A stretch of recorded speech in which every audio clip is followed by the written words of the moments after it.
Hi guys, and welcome back to the Commentary Girl channel. I am continuing right where I left off on reacting to Tati's, video and that mess of a video that she made, and really debunking some of the lies that she made of the video.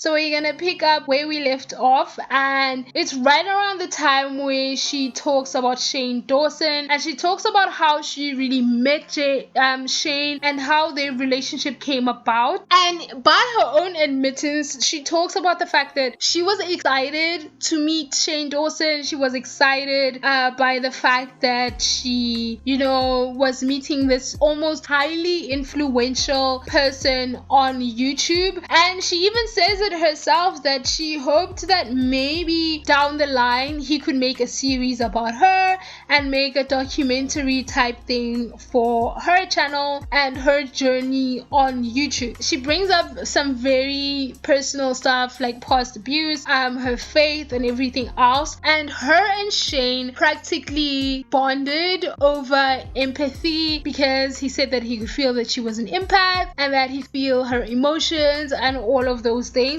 So they bonded over that naturally. Okay, and then she gets her wish because he says, okay, I'll give you a small part in the documentary. We'll figure out how we'll do that in the documentary that he was working on at the time. So this goes back to her saying she was excited to meet Shane Dawson because she wanted it in, and she finally got that in to really be a part of the documentary and everything else. So by her own admittance, she started believing that James Charles was a monster because we know that those two people are friends. So obviously if Jeffree Star does not like James Charles, then most probably Shane Dawson is also not gonna like James Charles, and we'll get into that. But basically she starts saying that whatever Jeffree was trying to put in her ear, that basically Shane Dawson was doing the same thing. So she says she was gaslit by both Shane and Jeffree regarding James Charles, and then she admits that they were all in on the Bye Sister video. This to me was pretty shocking because she goes on to say that they knew about the video, first of all, that the video was gonna out, and the fact that Shane even offered to edit the video and help her with captions. Like, what?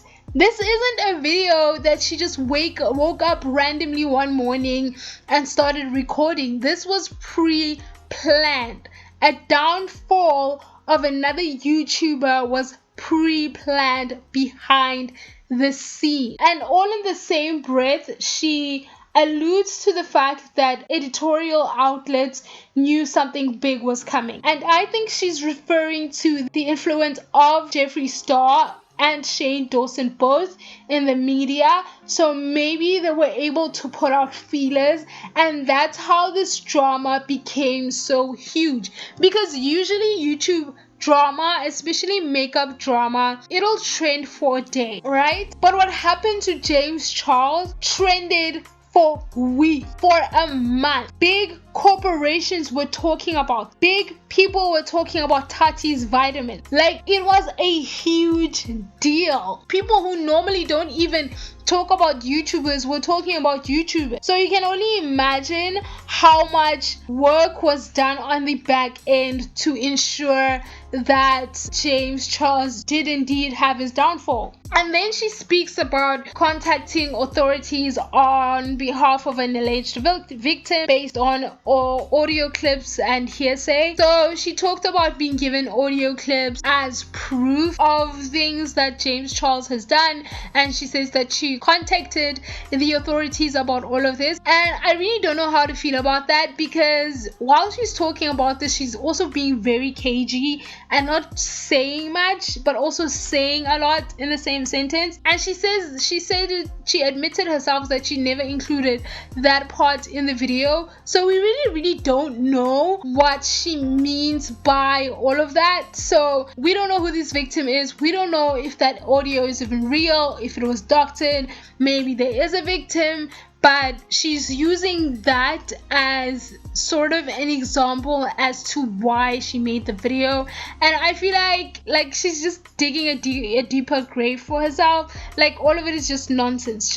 So this part of the video is the sad part of the video, and not sad because you feel sorry for her, but sad because you see her realizing that she fucked up, because now she talks about the aftermath of her video and that she realizes that she was being used, because she cries a little bit first and then she says Shane never reached out. So she says that the aftermath of her putting out the Bye Sister video, she expected James Charles victims to pop up out of the woodwork, and after 3 days of nothing happening but just James Charles falling, she realized that maybe she was used, and she realized it especially when Shane didn't contact her at all and didn't say anything about the docu-series that she was promised to be featured in. So at that point she realized that she was being used and that she essentially threw her friend under the bus for nothing. And then she talks about the aftermath of all of that as well, and she says that she was afraid for her life and that she really couldn't record any videos and do anything about it. And I really want to talk about the fact that,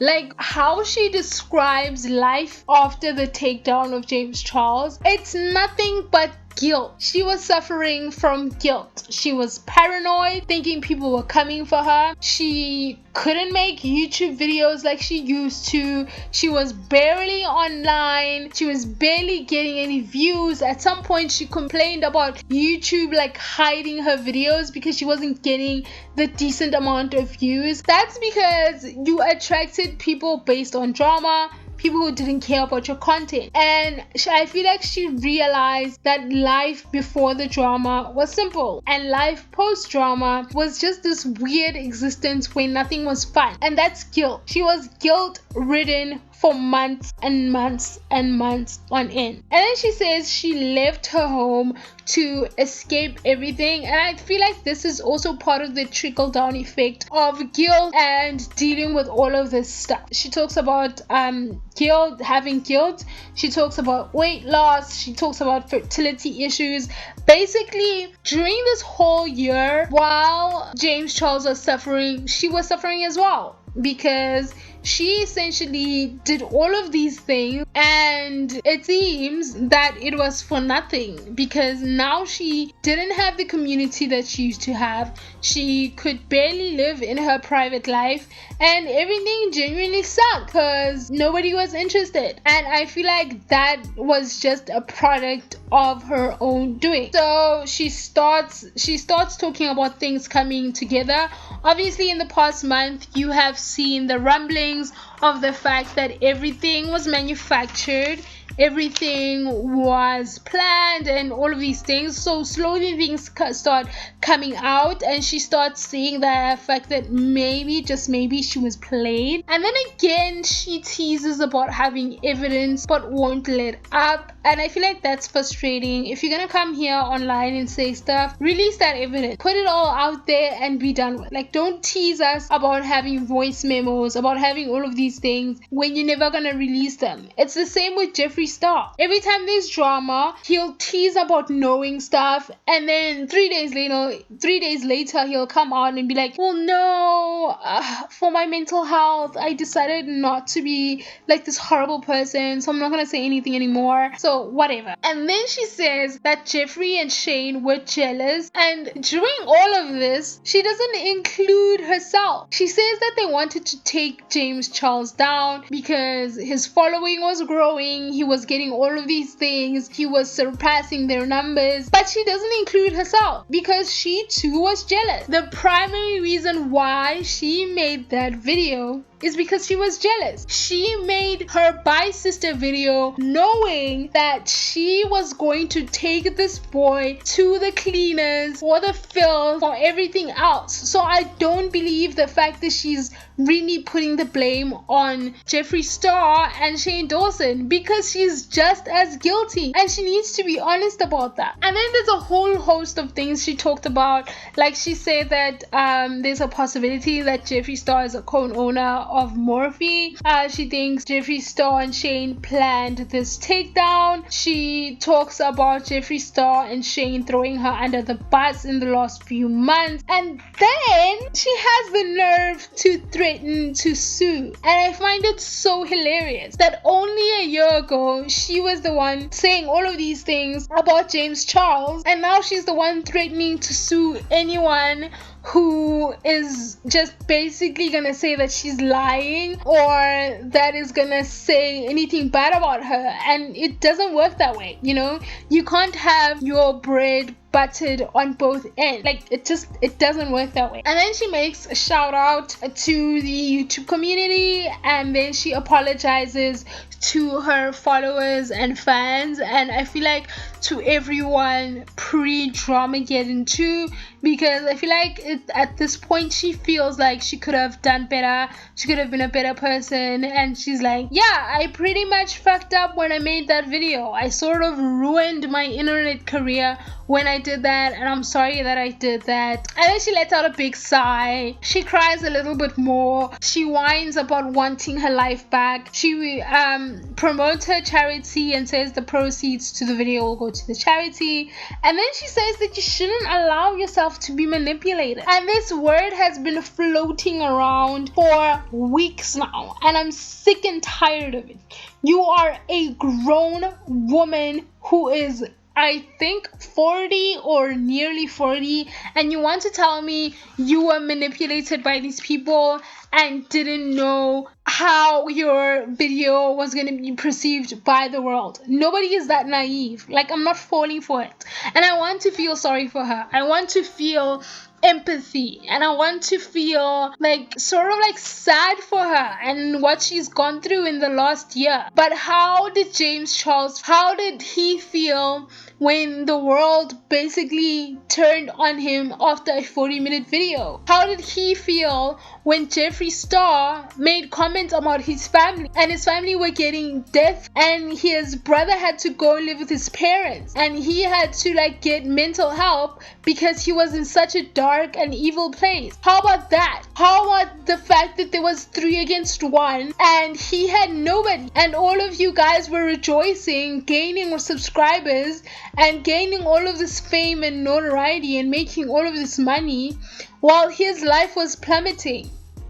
Like, you don't get to do that. You don't get to come back and try to sanitize that. It doesn't work that way. And then she says that she loves us. She randomly talks about the sunset. She talks about healing, hearts, and flowers. And then she says, like, which is the most hypocritical thing I have heard all day long. She says, don't participate in spreading hate. She says this all while calling out people for being haters, for being manipulators and masterminds of all of this stuff that's been going on for months. And I feel like if you are making a video calling people manipulators and calling them out for basically being destroyers, then you're the last person to be talking about sending hate, because that's all she did. Her video, whether her intention was good or bad, is going to send hate to Shane Dawson and to Jeffree Star. Like, that's it. You don't get to decide. You don't get to make this whole huge video calling them out, saying they manipulated you, saying they did all of these things, and then you come and sanitize yourself and say, well, don't be haters, guys, everything is fine, everything is good, lead with love. No, it doesn't work that way. On my end, Tati Westbrook, it's time to hang it up. It's time to put your makeup away. It's time to donate your camera equipment to YouTubers who could put it to good use. It's time to get off the internet. It's time to learn a new skill and do other stuff, because you're on the internet fighting 19-year-olds, making up with those 19-year-olds, then fighting 36-year-olds, 36, 37, 38-year-olds, and it's like you all too old to be doing any of this. The makeup community is not toxic. It's not. The beauty community is not toxic. It's these white creators who have these huge platforms and that they are greedy and they are not even sharing the wealth, that are ruining the platform. for. People of color on this platform spend all day doing makeup looks, looking great, pushing content, but they don't get the opportunity to have 9 million followers. They don't get the opportunity to have 20 million followers because the toxic people have these followers. And it's not fair. It's not good. It sucks. But then again, it's life. So there's that. But anyway, Tati, girl, bye. And that's how I feel about this video. If you like this video, like, comment, and subscribe to my channel. And we will see each other in my next upload, which will hopefully be my Shane Dawson video, because there's a lot unfolding. Like, there's a lot. Anyway, I'll see you guys in my next upload. Bye.